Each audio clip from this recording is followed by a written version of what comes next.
शिशुपाल वधम। शिशुपाल महाकवि माघ की एकमात्र कृति है जो महाकाव्य की श्रेणी में आता है।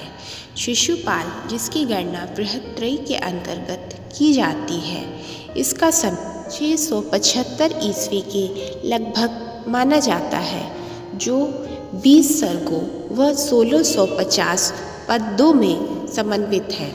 शिशुपाल वध की उपजीविका का श्रेय महाभारत को दिया जाता है।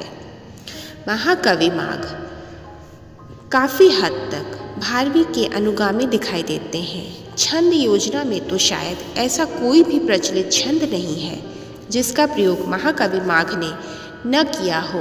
भारवी ने 16 छंदों का प्रयोग किया है तो माघ ने 22 छंदों का प्रयोग किया है। ग्रंथ का प्रारंभ श्री शब्द से हुआ। पाल का अंगिरस है वीर और महाकवि माघ की उपाधि है घटा माघ। महाकवि माघ के विषय में एक पंक्ति बहुत प्रसिद्ध है, नवसर्ग गते माघे नव शब्दों न विद्यते।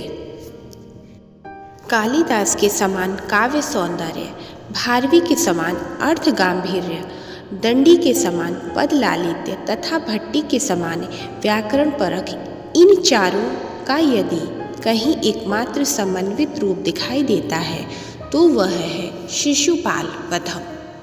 यहाँ पे शिशुपाल की 20 सर्गों की संपूर्ण कथा का संक्षिप्त वर्णन किया जा रहा है।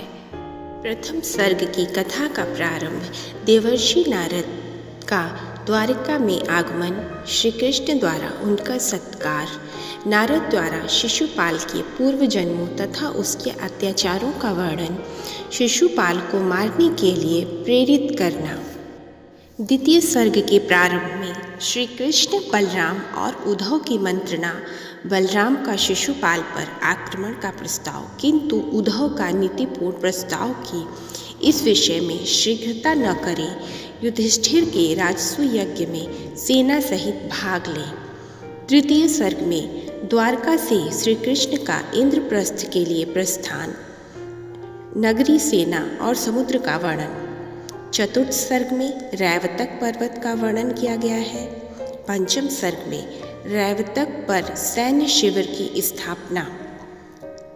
षष्ठम सर्ग में 6 ऋतुओं का द्रुत विलंबित छंद में यमक का निवेश करते हुए वर्णन किया गया है। सप्तम सर्ग में वन विहार का वर्णन किया गया है। अष्टम सर्ग में जल क्रीड़ा, रात्रि विहार का वर्णन है। नवम सर्ग में संध्या, चंद्रोदय तथा श्रृंगार विधान का भली भांति वर्णन किया गया है। दसम सर्ग में पान गोष्ठी एवं रात्रि विहार का वर्णन। 11वें सर्ग में प्रभात वर्णन दिखाया गया है। 12वें सर्ग में श्री कृष्ण का पुनः प्रस्थान तथा यमुना नदी का वर्णन। 13वें सर्ग में श्री कृष्ण और पांडवों का मिलन, नगर प्रवेश तथा दर्शक नारियों का चेष्टाओं का अश्वघोष तथा कालिदास से प्रतिस्पर्धात्मक वर्णन दिखाया गया है। सर्ग 14 में युधिष्ठिर द्वारा राजस्व यज्ञ का प्रस्ताव, श्री कृष्ण की पूजा तथा भीष्म द्वारा उनकी स्तुति। 15वें सर्ग में शिशुपाल का क्रोध और उसके पक्ष के राजाओं का युद्ध के लिए तैयार होना।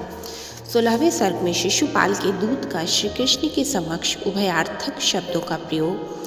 सात्विकी का उत्तर दूत का पुनः शिशुपाल के पराक्रम का वर्णन किया गया है।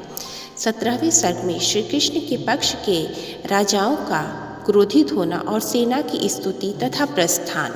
18वें सर्ग में सेनाओं के घोर युद्ध का वर्णन। 19वें सर्ग में चित्रालंकार से पूर्ण पद्यों का तथा व्यूह रचना एवं विचित्र युद्ध का वर्णन।